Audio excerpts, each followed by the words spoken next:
about humanity. About humanity.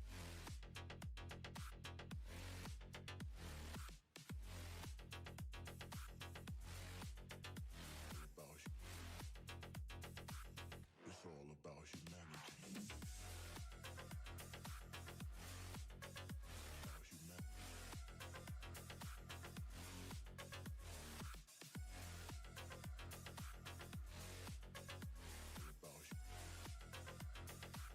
It's all about humanity.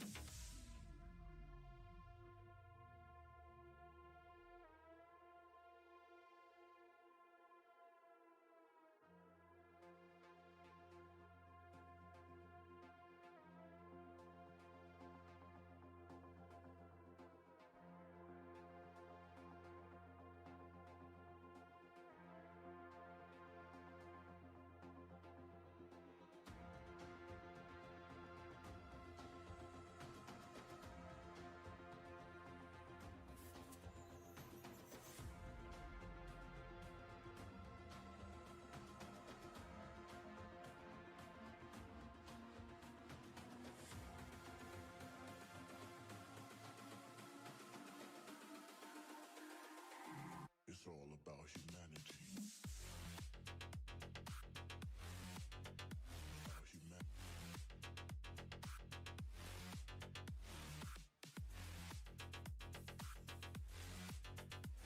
About humanity. It's all about humanity. About humanity.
first started making music, I just used to send loads of links from SoundCloud to kind of expose it to as many people as possible. In the early days, I was always DMing producers and sharing tracks and stuff like that. So SoundCloud made it super easy for me to collab. I just think the fact that I've discovered SoundCloud existed in the first place was a life-changing moment for me.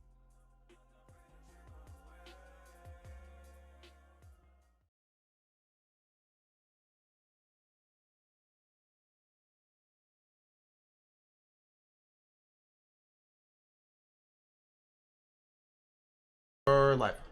All right, hi everybody. So we're trying to do something fun as we're both bartenders. We came up with this idea called MacGyver mixology. So what we're gonna do is we're gonna take some things to make a cocktail that you all know and love that you might have around your house, but we're gonna take one of the ingredients away. In this case, we're starting with ice. So So my dumbass only had this much ice. So what, Andrew, what do you do if you only have that much ice and you want to make a drink at home? You got to get creative, right? Well, I started with some strawberries we got from the farmer's market. You do have to get creative. So what did we do for creative? Because how much ice do you have? You only have every pint glass I've ever made a cocktail in starts with a full cup of ice. Like, that's just the rule. Like, there's strawberries in there in the bottom. We're making a margarita.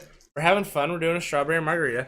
But when you have kids in the house, you got Otter Pops. So Otter Pops, substitute, right? Good substitute. They're gonna work in this case because we're gonna make that dream come true. And if you keep your colors consistent, it brings a fun flavor. So 1 Otter Pop. So how many Otter Pops per a pint glass would you say? If you're trying to make a margarita for yourself, you don't have enough ice, you don't have the resources, but you got some popsicles. Would you just fill the glass? I'm putting 4 in. You might want to put 6 or 7, only for chilling principles. It depends how quick you're gonna drink it. I mean, ultimately, if you're gonna drink a drink in a normal human period of time, you can probably do a drink in every 15 minutes because that's most humans' drink process. I don't know. The non-heavy drinkers of the bunch drink stuff much longer because they think about things like, well, how am I getting home? What am I doing, etc., etc. But if people are left to their own devices, usually it's a drink every 15 to 30 minutes. So, here is me putting 4 Otter Pops in my glass with my strawberries. So you got 4 Otter Pops. It's full enough. Glitter Bee, because they're normal humans unlike us. Yes, you feel us, Glitter Bee. And then we have the queen of MySpace, Tila and her tequila. Which tequila are we using over here? Luna Azul. Which is kind of a bottom shelf, right? It's mid-bottom. It's Blue Moon tequila. What Luna Azul is. Azul is blue. Luna is moon. Blue moon tequila. That makes sense. So when free pouring though, like to make sure you're not going to get yourself absolutely trashed. Yeah. So we got our glass. You want about 1.5 ounces. Now 1.5 ounces is probably there. Then we want bartender pour, which is. Then we want bartender pour. A little touch more. Okay. Then, like all good margaritas, you gotta sweeten it up a little bit. Now, granted, we got Otter Pops, we got strawberries, so I don't need as much simple as I normally would. Normally, you'd put about 1 ounce to half an ounce of simple. So for me, I would usually go about half. So what are you gonna do? Just like a splash, just for the... Just a little bit for good measure. Because you may have simple syrup at home, you may not. Then triple sec, which is orange, sugary liqueur, which is all it is. It's the cheap version of Grand Marnier. So your triple sec is your cheap version of Grand Marnier. Orange liqueur, blah blah blah. Or what? Okay. And then we got a little bit of triple sec because again we're sweetening her up. Now, lime and lemon juice is crucial in a margarita. Now most bars are stupid. And they use the roses sweetened lime juice, so everybody likes the sweet. But for our purposes, we're using the fresh stuff out of our lime-shaped thingamajiggers. Oh god, I can't even take the lid off. Guess I gotta pop and squeeze. Do you want some help over there? So we're doing So this is, well, we already have a decent amount of sweetness to this drink, right? Yeah, so using the fresh lime juice and the fresh lemon juice, because that's what makes up your sour. Like, good sour mix is 3 parts lemon juice, 3 parts lime juice, 2 parts simple syrup. Because if you're using your fresh juices, if you're fresh dressed like $1,000,000, that stuff will make it super bitter and tart and not sweet. So you use the simple to balance it up. Egypt. Ah, ha, ha, ha. You got it? I got it. So, how much? That's quite a bit. Oh yeah, we're squeezing it in. This is the fresh stuff. This is the stuff that brings the tart, brings the party. Not la-di-da-di, we came to party. We don't cause trouble. We don't bother nobody. We're just some men who's on the mic, and when we rock the mic right. And now we got our line.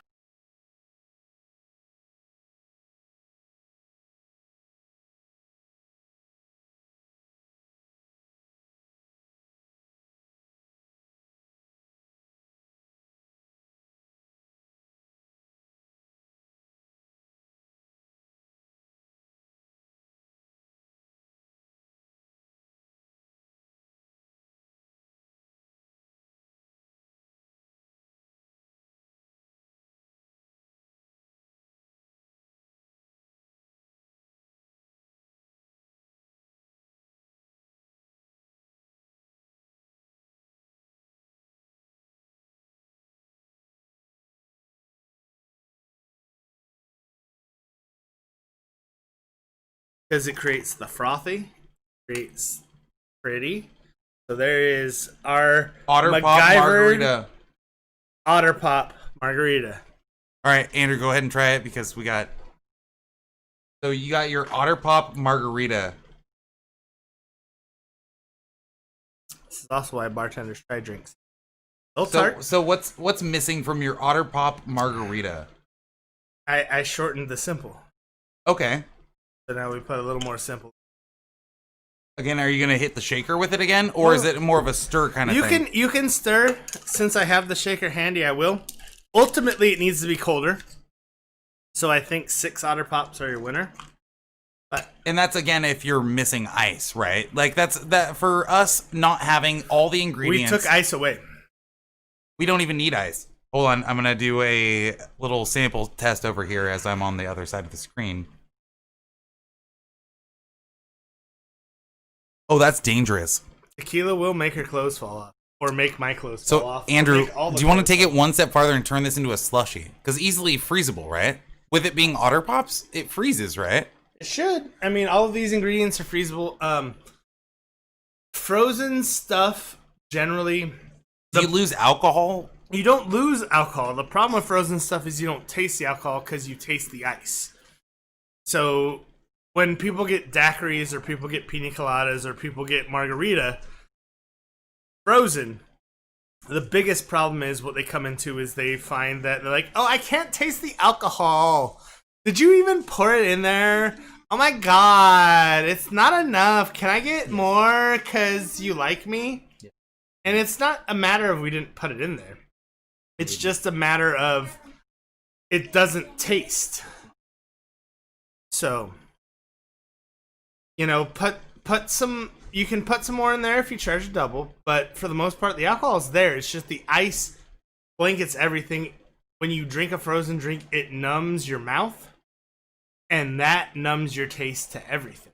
So it's not that there's not enough alcohol in it. It's deceptive. It's what it is. It's that God voted that frozen drinks are deceptive. You're not getting the full. Not that the alcohol's not there.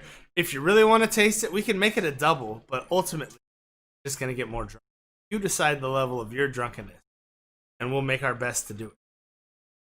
But yes, taking ice away brings an interesting venture. It's a very pretty red because I put some fresh strawberries in there. Got the lime juice, the lemon juice, the triple sec tequila.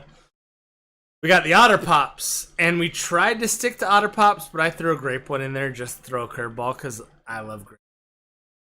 But yeah, anywho, I think that's it for our MacGyver mixology. Next time we may do daiquiris. Ooh, daiquiris another next. Frozen drink based on rum instead of tequila. And for a basic rundown on alcohol. Let's do this since this is our first segment of MacGyver mixology. Let's go over the basics of alcohol. Ultimately, what you need to do, if you don't know what you want, that's fine. Us bartenders are used to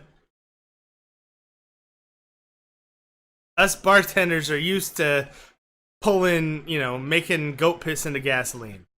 For one of my favorites from Blues Brothers from Donald Duck Dunn, but I digress. So with your daiquiris, when we go into our next episode of MacGyver, I'm gonna have ice. So are we doing a blended, or I personally hate blended. I know a lot of other bartenders hate blended drinks. Well, the two biggest lies in bartending are our blender's broken and we're out of mint. Ultimately, because we hate the extra work. That's actually not a lie at my work. We're always out of mint. We hate the extra work to make the drink, and ultimately, once you make one, they're so visually appealing that everybody wants one, but they don't know why they want one because they were just fine drinking what they were drinking before. And that's the biggest wrinkle. I have my own issues with them. My own issue is if you're not within anywhere that is 90 degrees warm, you can take your frozen margarita and your mojito and go pound sand. But I'll still make it for you. I just ain't happy about it. I've made plenty of mojitos in 50-degree overcast February nights in the greater Seattle area. But so that's our wrap up on the Otter Pop Margarita Mix by Andrew. And we'll talk about liquor next time. Or are we going to talk about liquor this time? We'll probably jump in more to that. But we're going to give you guys a 2-minute break, and we're going to segue into our next segment. Sorry, segue. Blah, blah, blah, blah. Segue to segue. The biggest part, Umbrella Academy Season 2. We gave you enough time. If you haven't watched it yet, that's on you. That's on you. We don't care. Spoilers will be had. Spoilers will be had.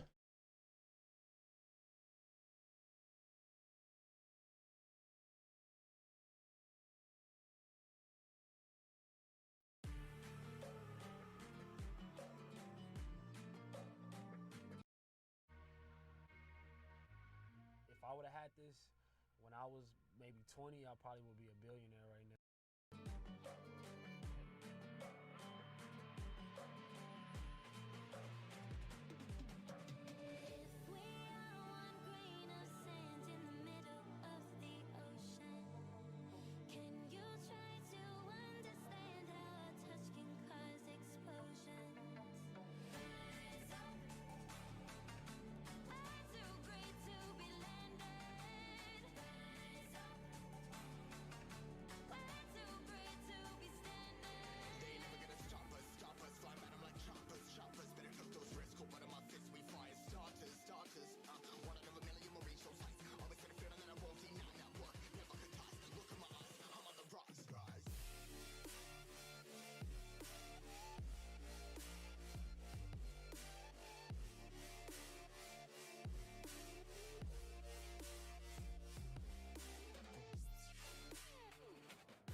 the camera. Whoop. We are live. We are live, except for I forgot one little detail, the camera. And in case you were wondering, up on the right wall. Yeah, in case you were wondering, because I totally wanted that up there. He told the wife, no, I don't want this hanging up anywhere. So, of course, hung it up in one of the prominent areas. Because I told her I hate it so much. Because that's what marriage compromise. Yeah, I hate it. So the wife does it, and I just say, yeah, that's great. Anyways, moving on. So we have done Andrew's MacGyver drink. So, you know, we broke down the margarita, what to do if you don't have the... I mean, ultimately, you start with ice with every drink. Like, if you don't start with a whole pint glass of ice every drink, you're missing a chill level. You're missing a lot of old fashioned martinis. I have a group of folks at my bar come to it only because I make the chilliest martini I've had. Why is it my dirty martini? Why is my chilliest martini dirtiest, chilliest martini I've ever had? Is because I shake it once, chill it down. It's dirty. It's already there. But then I pop it, break it, re-ice it, shake it again. So double ice. You just gotta keep shaking it. You need to bring reinforcement. It's like bringing. It's like when you're fighting and you know you got enough muscle for the fight, but you brought that extra half a muscle. Oh, dude, that's all you need. And that's all you need. So it's like that kind of stuff is little wrinkles that once you've chilled it, chill it again, because you can go lower, because we're talking average temperature. Because it's all average temperature, what you're talking about. So take booze that is your room temperature, 75, 80 degree temperature, and then you put 32 degree ice, stir it. The average between 32 and 80, you're talking somewhere around 50. Well, when you put more ice in it after the fact, that'll bring it down even lower, closer to that 40. So that's how you get drinks chillier. And ultimately, I shake my shit because I like it chilly, and I like the ice chips.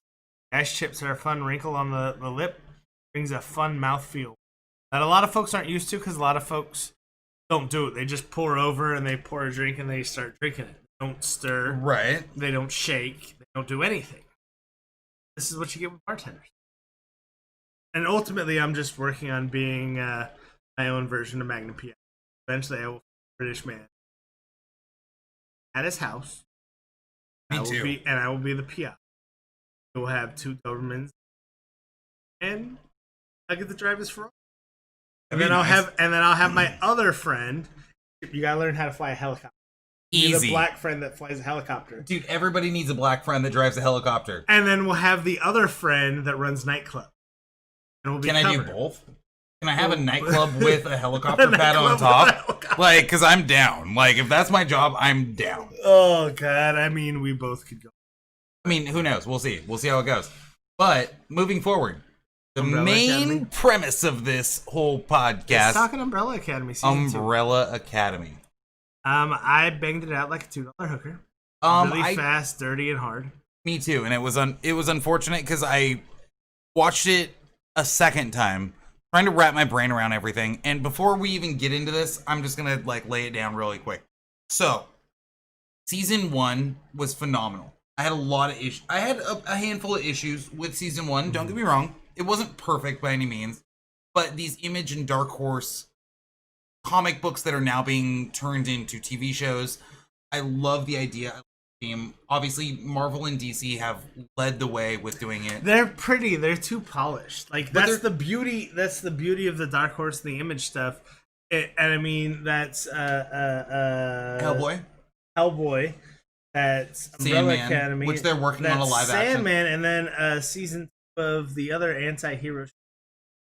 Oh, The Boys. The Boys. Yeah, and all this is what we want. This is what we've all been wanting. And ultimately, everyone loves heroes for heroes' sake. But what they also want is some humanity in it. They want some flaws. If you don't have some flaws, no one's going to relate with it. Like, Superman is one of the hardest, as far as that I've seen personally.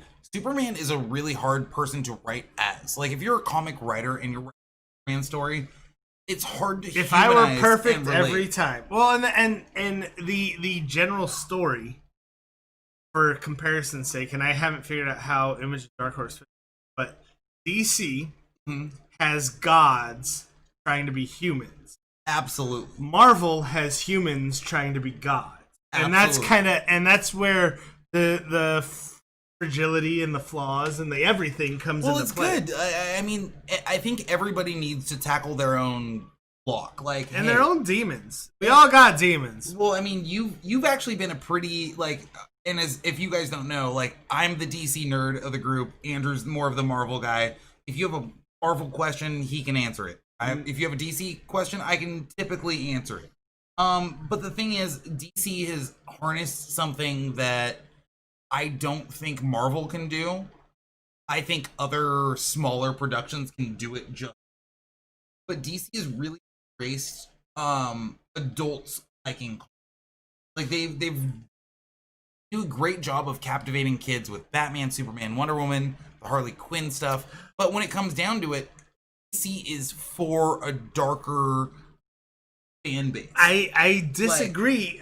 The problem is I think every time Marvel does something like that, it doesn't exactly sell well. Well, same thing with DC though. Like if they do too campy, it doesn't do well. Because the last time DC did campy was Batman 66. Batman 66 was a perfect rendition, and honestly, probably the best TV show for all comics. Oh God, I love comics. Like Batman: Brave and the Bold is my favorite Batman animated series. That's just touching on DC 6 or Batman 66. Exactly. But it is the campy greatness. But the last Marvel title that I can think of that kind of encapsulated a little bit of dark and political intrigue and stuff. They had Loki running for president in 2016. That was fun. And that was fun. And that Mockingbird series that didn't last long enough. I bought all of that Mockingbird series. I also want to retract my statement. Like, I'm not saying that Marvel doesn't tap on dark issues. They do. But the thing is, they don't do it as gritty. Like, the Watchmen in general. And even if, I mean, you've got Iron Man with his drinking problem, but you have Red Arrow with his heroin problem. You know, they go a little bit farther on these issues. It's not necessarily like, they don't try to weigh it like, oh, there's a drinking problem. No, they definitely touch on these issues. They hit on it. I mean, we wouldn't have War Machine if Tony Stark didn't have a drinking problem in the. And everyone absolutely. Everyone ate that up. Well, who doesn't like War Machine? If you don't like War Machine, you're just a dick. I mean, War Machine's the shit. He's the one who kept Iron Man in place. He was like, pull it together. War Machine was my first tier 2 in Marvel Future. Oh, absolutely. Yeah. That's the goofy shit. We've been playing this game for 5 years. Way too goddamn long. We spent dumb. Way too much money. I'm not proud of how much money I've spent on We're this game. good at it. We know all the best people in it. But goddamn, why are we like this? Why are we like this? I hate it so much. No, but the thing is, like, I there's a divide between each brand because each brand tries to do something. Image is crushing it with Umbrella Academy. Like, they're doing such a good job of taking from the comics and adding it to screen while still keeping it fluid with the comics, fluid with what message they're trying to deliver. I think that's, like, for me, I think the next 10 years are going to be a bloom of the unknown comics. And you're not, I hope so. Well, they're doing an Invincible. They're doing an Invincible live action. You're not even touching on our favorite indie comic creator. Oh, we're not even going there yet. We're going to get there. But we're going to rope this back around and we're just going to hyper focus on Umbrella Academy. Okay, Umbrella Academy. So, season 2. Let's take it back. Not even start at season 2. Season 1 left us off with a banger. Vanya is the problem child. Like, that she got sheltered her whole life. They sheltered her power. They suppressed her. Down, blah blah blah. Nobody likes that. When she found out, she freaked the fuck out, and that's what Vanya does. As you guys in season 2 can understand, she banged harder than your boyfriend that one time when he was on steroids. Like, Vanya just sucks, man. Like, just get your shit in line. But get your shit in line. Sorry, Vanya, just get it together. Like, so Diego And Diego keeps trying though. Diego's going out of his way to be Diego a and better Klaus have it in line. They have nothing in line. Hey, they're None trying. of them have anything. Vanya in doesn't line. give a shit though. Vanya's so selfish. What has Vanya done to help anyone? Diego season 2, his whole goal. Vanya dates unavailable people. That's Yeah, she's so that's a fucking thing. She's like, I have feelings. I just want to be loved. Diego's over here like, I'm willing to die just to make sure JFK stays alive.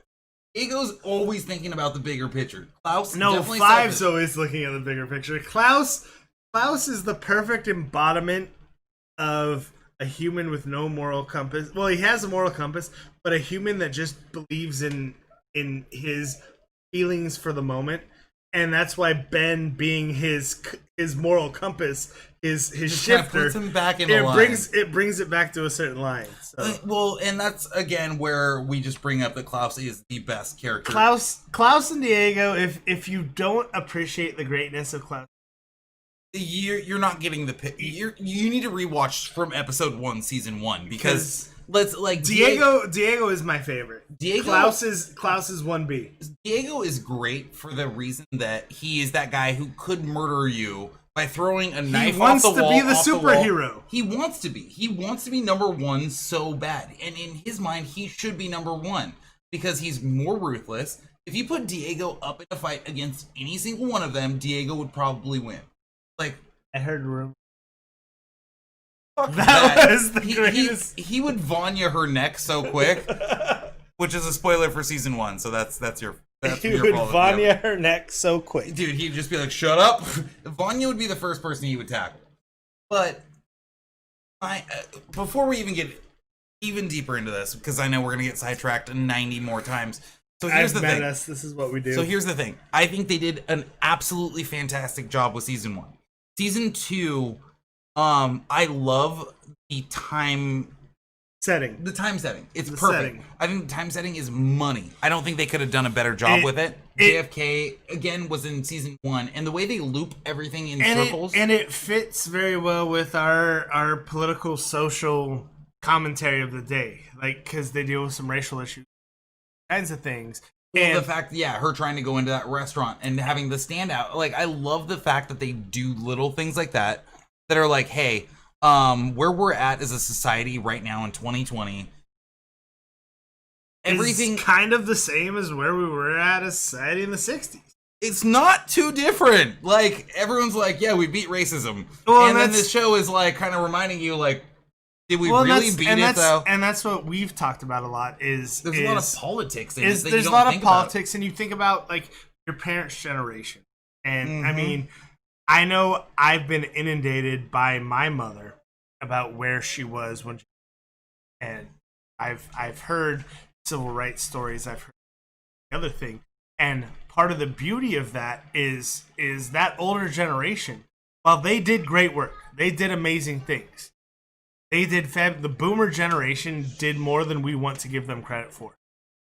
But they want to think they beat racism there in the 60s. And turns out human assholism beats every time, unfortunately. And sometimes it moves in a whole different direction. And so it's a different racism than what they were fighting, but there's still racism. There's still political bullshit we're still fighting. And I think we all right now want to be so right and so on the right side of history that we're missing the fact that we're at the point where we get to discuss history and we get to find the solution somewhere in it all. Like, there is a solution. He's coming. But I mean, like, this is what Egypt and I have been talking about so much off camera, off mic, like, because there's a whole racial overtone in just about everything. But is there a racial overtone in everything? But does it have to have a racial overtone in everything? So we've been working on, just feeling right in our own heads. And as long as you feel right in your own head with what you do and what you're saying and why you're saying it, you're probably okay. And that's what I think watching Umbrella Academy Season 2 helped do for us, is it got to put some of the racial overtones that we don't know how to deal with correctly or accurately in our own head it got to let us deal with some of that in somebody else's time period and then apply it to our time period, which is a nice thing to do because we don't really know. Well, the fun thing is like the one thing that got me like really hyped was specifically Rumor's interaction in that restaurant when she walked in. She was confused. She's 2020. She's like, "Bitch, please, I can't even sit here." And you know, it's funny because mind you, that was what 62, 63. 62? That was, yeah, because she came in, I think my mom was 62. born in 63. Like, and a lot of people are not understanding, like, these issues aren't as far away as we like to think. People think the 60s and they're like, oh, those classic cars and shit. No, like, the 60s are, like, literally one generation from me. Well, and you can also embrace, like, the thing I'm also having trouble with it, you can embrace some of the positives of every generation without grabbing everything about it. Like, you can enjoy the cars of the 60s and not be a racist asshole because you like the cars of the 60s. But one of my favorite things is that they were able to pull the mindset of people in, 2020, our mindset, where we're living at and today, and move it backwards in 62. time to where they're like even Klaus being openly gay. That was fine. Like Klaus being openly everything. Like Klaus is openly poly, I think is what Klaus is. He's poly for sure. He's like, if I like you, I like you. He's ambisexual. I love him. He's the best. But the thing is that, being open, like the dad punching him or asking the kid who is, Klaus's boyfriend, punch him in the face, punch him in the face, punch him in the face.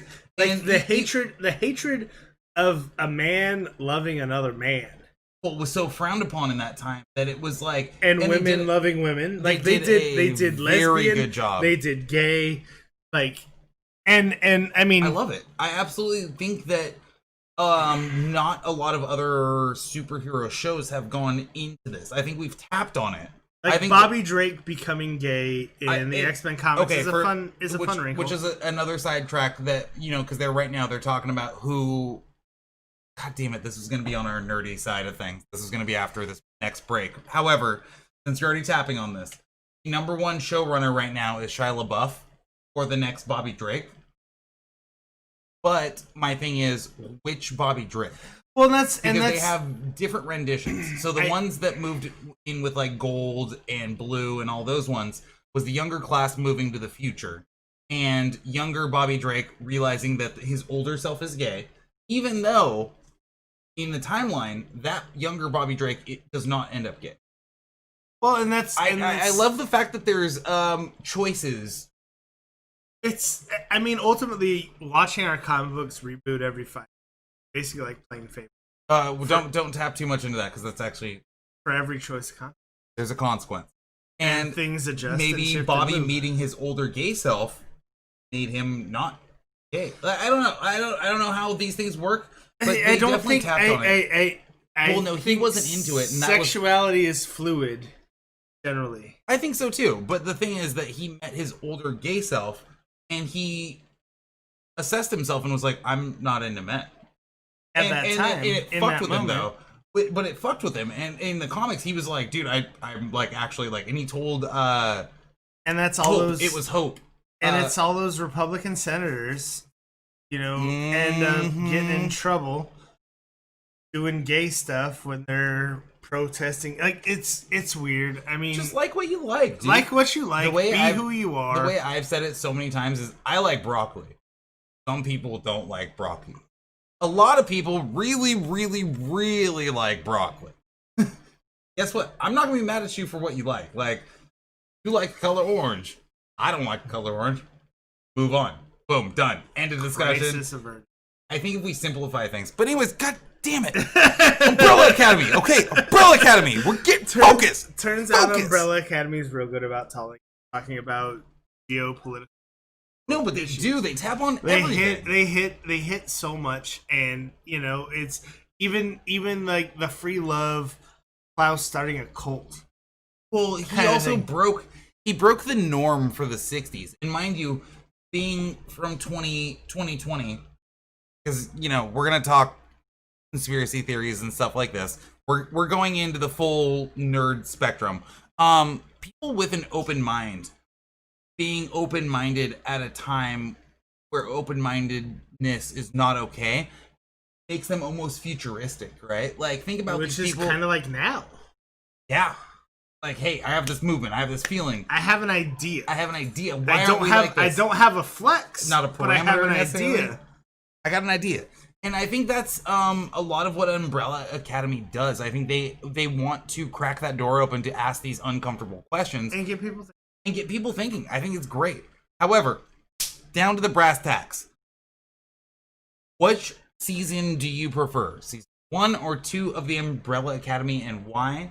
And then after that, we're going to touch on our favorite moments of Umbrella Academy, and then also our least favorite moments of Umbrella Academy Season 2. 2. I like 2 better. You like Season 2 better? I like Season 2 better because... What do you guys think? Are you guys here? Like, you guys feel free to... viewers, you can comment in. You guys can say words. And things. And I like Season 2 better only because I was raised on 60s. Like, my mom ingrained you better Beatles tag her in this. and JFK and everything. Like, you know, part of why I enjoy the idea of where you were with JFK is because I think for us, it's where were you on 9/11. Like, I think this is and the whole idea about JFK this though is Gerard Way's way Gerard's way of giving some homage to the next generation. No, for sure. Because the where were you when JFK was shot is the where were you when 9/11 happened. And then before that, when did Pearl Harbor happen? Pearl Harbor, December 7th to 1941. You know, and it's every generation seems that, well, maybe double generation. Every double generation. You'll double it's every 40 years. Seems every 40 years we have a oh my god moment as a country. No, for sure. And I think his whole idea of what if JFK didn't, and guess what? They already tapped in that. They were like World War III. World War III, and that's not unreasonable. It's potentially could have happened, and I like the potentially could have happened with an actual timeline. So I agree with the timeline making sense. I mean, I've read LBJ's biographies. They're very interesting and conspiratorial, but at the same time, LBJ is the same president that whipped his. So, right. I mean, like if I did that at work, I would get fired. If any president whipped their dick out now and said, "This is why," I wish Obama would have done it.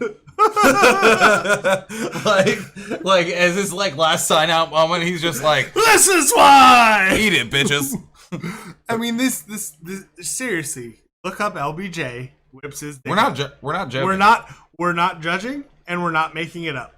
Like, this shit is funny, and like I love how he did it even before Harambe. I love how everybody thinks about history. Like, oh my god, this is the most historical moment ever. No, we got 30,000 of those. No, we got plenty of those. Like, even as a young country, because the U.S. is 1776 to 2020. We're talking about 250 years. 2026 will be at 250. This is why black people are mad, because most of the time y'all been racist. Y'all been racist. Y'all hates. Y'all been hating for 250 years, all right? People are sick of that shit. People are like, God damn, I love America. I'm like, fuck that. We're 250 years old. Like, we can erase our chalkboard a little easier than a lot of countries. Oh yeah, for real, man. And ultimately, that's all we need to do. We need to be like, hey, this piece is okay, that piece isn't okay. We'll move forward and we'll figure it out. I'll punch Christopher Columbus in the mouth. That goddamn eye tie. God, him and Andrew Jackson, both those motherfuckers going down. He's like my namesake, and he's and fuck, put me on the $20 bill. I don't give a shit. I wasn't hella racist. Andrew Jackson does have the unique piece in history. This is one of my favorite useless history moments because I'm War of 1812. War of 1812. Peace treaty is signed. It's good. Battle of New Orleans happens 3 days later because of how long it took information to get the shit. Like, they were like, "Hey, peace treaty," and they were like, "Well, we're fighting. Let's punch this dude. Is the drunk buddy that you have at the bar that's like, hey, no, sorry, my buddy's looking at you all funny, like it's fine. He's fine. And you're over here talking it down. You're like, hey, we're good. My buddy's just. And then a right hook out of nowhere. Yeah, like that's Andrew Jackson, and that's what got him elected. He interpreted it as like, I think this guy's talking shit to my friend over here. Like, boom! We're like, no! And for added funny Andrew Jackson, the South threatened to secede, and he's a Tennessee native. And the South threatened to secede, and Andrew Jackson said, if you secede from the Union, I will lead the army personally down there, and I will beat the living hell out of all of you. I think we need more leaders like that. Like just. I'm sorry, but like, when was the last time we had an actual like? Let's be honest. I love Dwight D. Obama. Eisenhower. I'm gonna be honest. I love Obama. Some of you guys might not. That's fine. We can have differences in who we like. That's fine. We can all get along. Dwight D. Eisenhower However, was the last president. I would whoop the shit out of Obama. Obama can't throw no fucking hands. Like we just need someone's like, come at me, bro. I want like a fucking like. The Rock. Like, if The Rock was president, he's like, I will literally go Arnold. down there and I like The Rock. Yeah, like Arnold as governor was fucking great. You know why? Because he'll whoop my ass. What are you gonna do? You gonna get mad at the governor? The governor will come and beat the living hell out of you. He's literally looked at me. He's like, I've lifted weights 10 times as much as you. You're a little girly man. How are you doing today? Am I gonna talk back? No. That's like John Bones Jones. Like, am I gonna talk shit to John Bones Jones? No, he'll hit me from a different fucking city. He's in Kent. With a kick that you didn't even know was coming. His arms are like 30 feet long. He's like, I'm gonna hit you from. So what we're really saying is, we'll have become immune to an ass whoop. Exactly. But before we get back to that, John F. Kennedy. I feel like he would have thrown down. JFK was a military vet. Of course he would have thrown down. That's what I'm saying. The last time we had an ass kicker as president, probably JFK. Yeah. Bill Clinton doesn't do nothing. He sits on his ass and gets his dick sucked. I'm sorry. I really hope this is a. Is this an R1? I hope this is. Yeah, that's R1. Okay, we got two more. I mean, yeah, no, and what I always describe is I like to think of the presidents of our generation. I was born in 82, so I was born in the I'm Reagan 89. years. I'm still an 80s baby. He was just after Reagan. And GHW was basically, a third term of Reagan. Off the baton. But I like to think of ours as, there ain't the 27 Yankees. But they're not terrible presidents. Like, we can I don't look... think we've actually had a terrible we can president. We can look at some of our presidents and be like, oh my god, how the hell did that happen? Like, my least favorite president is William Harrison. Man gave the longest inauguration speech in history. See, I don't have a... In the coldest DC winter without a coat and a hat because he was a tough war hero. And he died. Because he won the Battle of Tippecanoe. But he died by hypothermia. Because he died of pneumonia 30 days later. Gotcha, bitch. And then Zachary Tyler took over for him because he was his vice president. Because, much like nowadays, in those days, you pick a vice president to shore up some gaps that you don't have as a candidacy. I mean, Biden picked Kamala Harris. Now, I'm just saying, like, his track record with black people has been pretty fucking solid. Hey, he could have picked Michelle, and they just would have had to turn those signs over. That's all I'm saying. No, Michelle would not. Michelle would have literally pushed away from the Democratic Party. A Michelle Oprah ticket, I'd vote for tomorrow. Dude, he needed honestly, all he needed was a black running mate. Like, honestly, like, that's all Biden needed. Well, I mean, those Biden memes were hot fire in 2016. Like, don't get me wrong. Like, I'm not the biggest Biden fan. However, Kamala Harris, I'm down with her. Like, a lot of people are like, Egypt, you're black, and she like, put more black people in prison than... Well, guess what? They were doing stupid shit. Sorry, black people. Hey, ambassador to black people over here, stop doing stupid shit, and then you won't get fucking arrested, okay? Like, shut the fuck up. Like, that's it. This is why we have stand-up comedy in here. Is because guess what? Like, black people are like, why are you just arresting all the black people? Y'all niggas are doing stupid shit. Stop doing stupid shit. then blaming us other black people who go to work, and you're like, oh man, they're just after us. I haven't been pulled over in 9 years. And I'm the only black person in Maple Valley.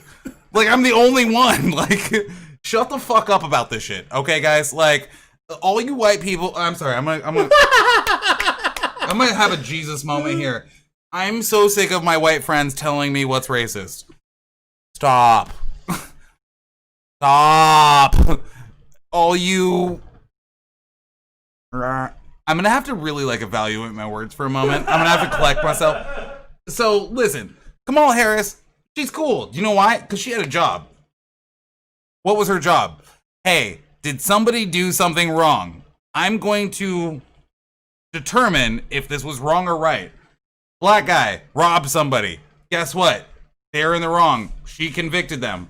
Boom, she did her job. That's like me being a server, like somebody orders a beer. And I'm like, they ain't getting no beer. That's a $14 beer. They're like, it's a Bud Light. I'm like, well, it's $6 for this motherfucker over here. No, just stop doing stupid shit. Stop using race cards. Shut the fuck up and just enjoy our freedoms. Enjoy the little things in life. But I swear to God, if I have one more anti-colored person tell me how racism works, I'm gonna lose my shit, guys. Because guess what? Don't do stupid shit and you don't go to jail. Like, I'm black. How many times did the police harass me? Only when I'm doing stupid shit. So shut the fuck up. Stop doing stupid shit and then being like, oh God, they're after me. Yeah, because you're doing stupid shit. Like, what the fuck, dude? Like, I'm sorry. Went off the rails. This is not even about Umbrella Academy. This is just about, like, political shit now. Like, no, but seriously, like, black people, white people, all colors of people. Guess what? You know when police mostly harass you? When you're doing stupid shit. Stop doing stupid shit. Other than that, go home, go to work, go to the bar. I've had the cuffs around. But stop doing stupid shit. That's it. It was when I was doing like shit. Egypt's cheat codes might be a new fucking segment. Don't do stupid shit. It's pretty fucking easy, man. Like, I'm not even being racist. Like, white people, black people, brown people, yellow people. Guess what? You know when you get fucked with the most? When you're doing stupid shit. If you go home, go to work, stop hanging out with your stupid thug friends. What do you gotta do today? They got nothing to fuck with you with. I gotta go to work. When you gotta go to work, don't get caught up doing stupid shit. I work, attend to my children, attend to my wife, and do shit. Guess what? Turns out we ain't. I haven't been. And it's not even like I'm avoiding hot areas. How much time do I spend in Seattle? Enough.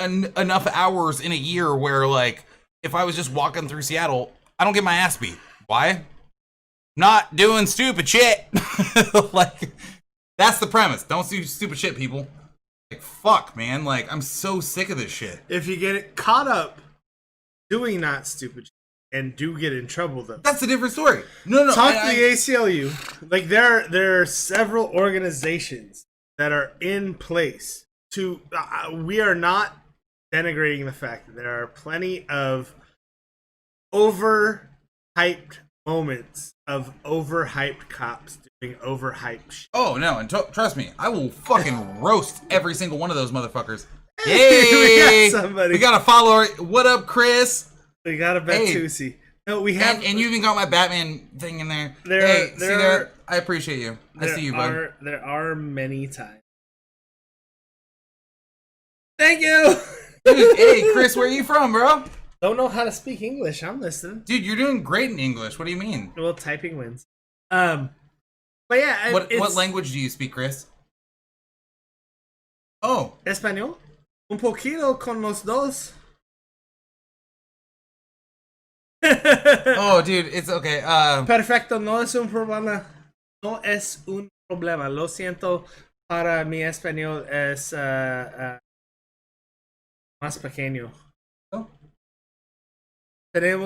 Los dos tenemos un poquito de español. Así, sí, like. Español, gracias. Gracias. Yeah, no, like poquito español, like, no, I don't even know how to say, like, a little, like, I can comprende así, like. Comprende más para le. No buena. Gracias. Thank you. Adiós. Lo siento. Hey, Chris, we appreciate you. Well, at least that spun us off our ridiculous. Chris, I feel you, buddy. Gracias, Chris. All our geopolitical.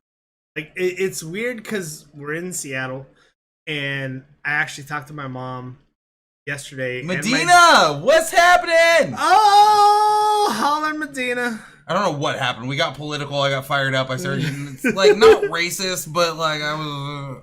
He got talking about the day. I mean, I got sick of this shit. We were honking as we drove by the support our cops thing. Yeah, I'm driving. I'm the black guy, and I'm going by a pro cops thing. And I'm the first one honking. I got all the other guys in F-150s like, hell yeah, cops. I don't think defund the police is the answer. I think fund everybody else is the answer. But that takes tax money, and then the libertarian in me kicks in, and we don't like. But I digress. I like taxes that are clearly distributed. Hey, Medina. Oh, thanks, Medina. Like I grew this myself. I'm getting clean cut like $1 million. Hey, Medina, can you interpret Chris's message for me? Sharon.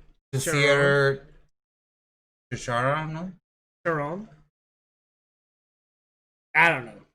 I'm more confused than baby in his house. Well, I want to know what he's. I got my phone. Yeah, handy. Google Translate. Google Translate. Looking like Big Show.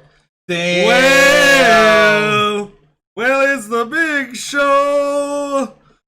It's a big bad show tonight.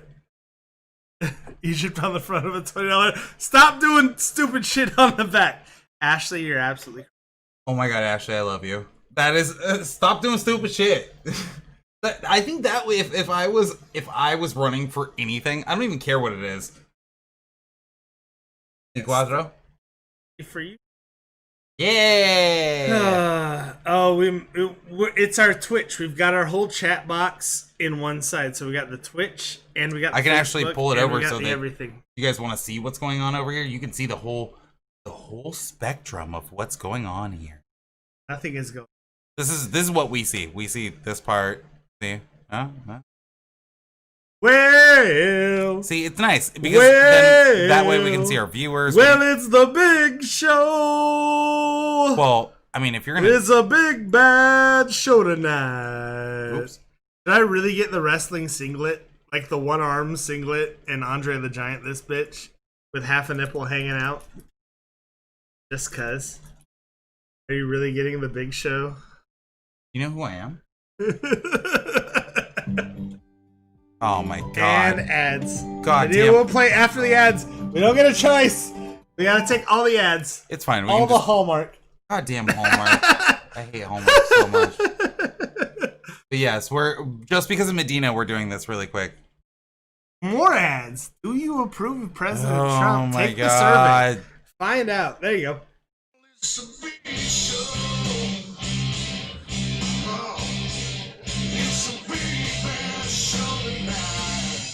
Where is Frank from the local? Medina's over here. It's the Big Show.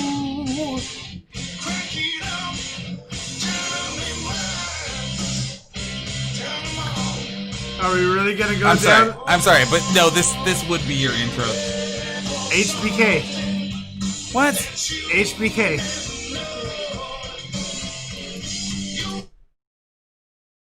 Oh shit.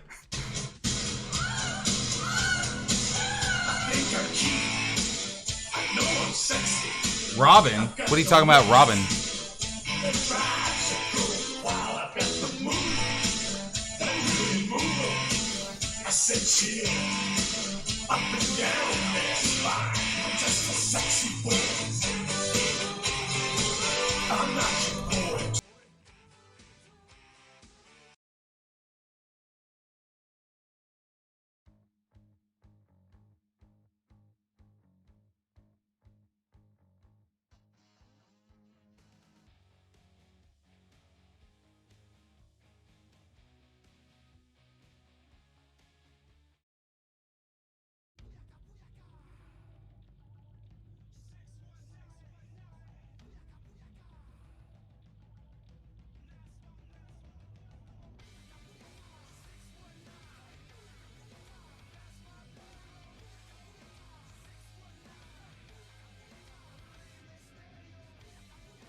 There we go. Can you hear? There we go. Sorry. The demolition, walking disaster. Death and destruction is our middle name.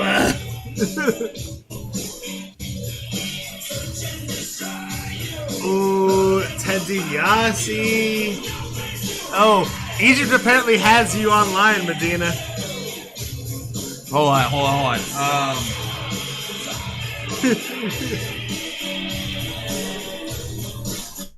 Ooh. I got some juice. This would be Medina's. If you're gonna ask who yours is, I can see Hardys. The Hardys were fun. I could see you being the Hardy Boy entrance, not the video itself, Not- but like that.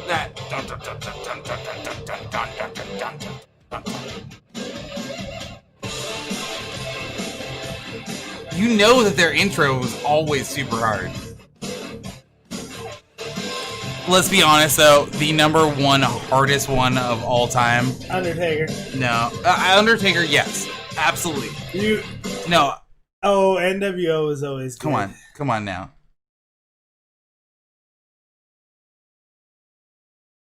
Well, NWO was just fucking. They had so much NWO though. Like Well, I know. this one though. Specifically this one.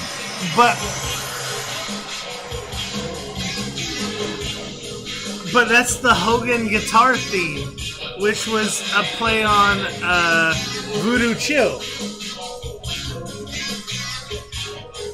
And then you had the Wolfpack. Well, no, Wolfpack. And then Wolfpack. you had Scott Hall. This is what I was thinking specifically. Scott Hall is the greatest hype man on the planet. Like, I'm sorry. Yeah, Scott Hall. Back up Flavor Flav. Scott Hall wins all the time. Razor Ramon. Oh, Goldberg! Chalk up one more for the good guys. But at the same time, because you could hear the glass break and you know Stone Cold was about to drink some beer. Hold up. Wait. No, Goldberg. Like, this man has never pulled. No man has ever pulled off shorts this sexy. Like, he would whoop your ass. Kurt my Angle. ass. Kurt Angle and Goldberg. No, the Goldberg though. The Goldberg. Kurt Angle and Goldberg's a match I want to see. Like, two professionally trained wrestlers, like real wrestlers, not hype wrestlers. But then, They're real wrestlers. Like, real wrestlers. but HBK and Scott Hall are still my favorite. And oh god. Okay, so I get to do. So now that he is gone.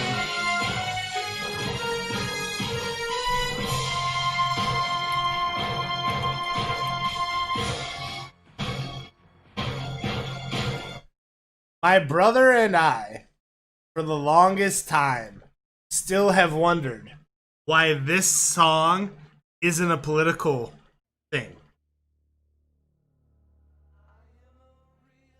Like, how can a politician stay away from this one? Like, it's too easy.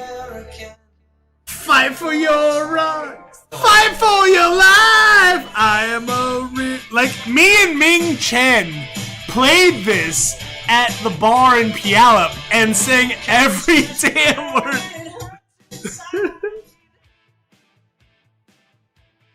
It's so okay. So what? Hey, do not. That's fine. Volume. I'm still not over Ashley's Egypt $20. Don't do stupid shit. I think that's gonna be something that I can do. Don't do stupid shit. Don't do stupid shit.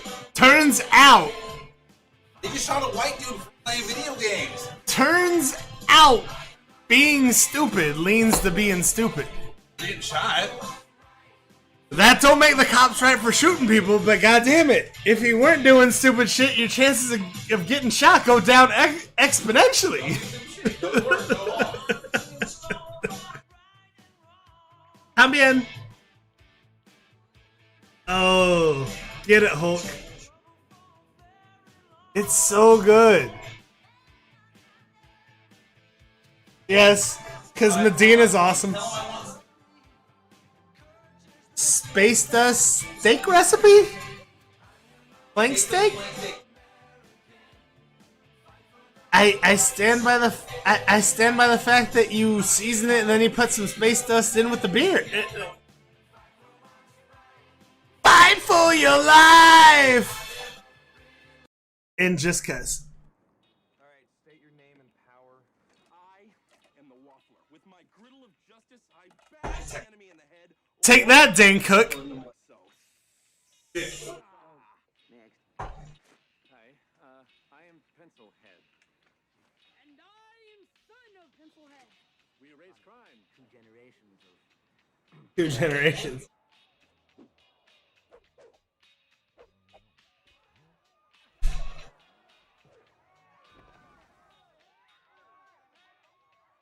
I'd say there's potential. Somebody once told me the world was gonna roll me. I ain't the sharpest tool in the shed. She was looking kinda dumb with her finger and her thumb in the shape of an L on her forehead. This is the stupid shit we do. I mean, Smash Mouth did their Fuck COVID concert, so it's a fun game. Alright, what time is it? Alright. Alright. Hey, Medina. Go! Medina. Specifically you. And Ashley. I love you. Thank you for that. Like, I'm gonna use that. So, what we're gonna do now, guys, we're gonna continue to play music for a minute. What we're gonna do is we're gonna take a brief break, and then we're gonna step into our next category. Wait, I know we do really I get to pick the music this time? break music, yeah. Yeah, go. I got this. No. Up now, wait till you order the video rate. Spice Girls, spice up your life. See, skate, it's getting pretty thin. Water's getting warm, so you might as well swim. My world's on fire. How about yours? Yep, there we go. All right, you guys, we'll be right back, and we're gonna keep moving on. We're gonna do a. We're gonna keep moving on. Well, no, not like that. We're gonna be moving on to our next segment, which involves a little bit of comedy, a little bit of realism. We're gonna just keep it going, so you guys hold on for T-minus. In case you didn't notice, 3 minutes you and need 20 this in seconds. your life. Put the video on. Put the video on.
Holler.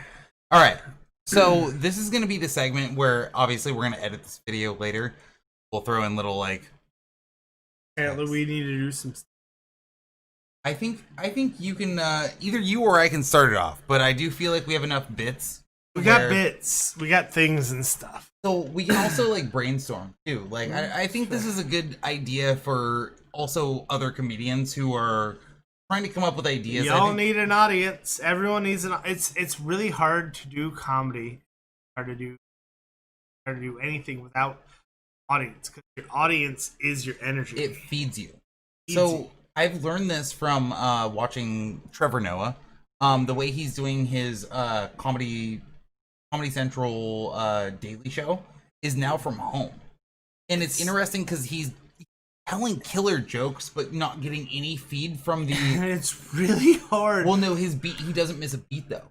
Like, he keeps it consistent.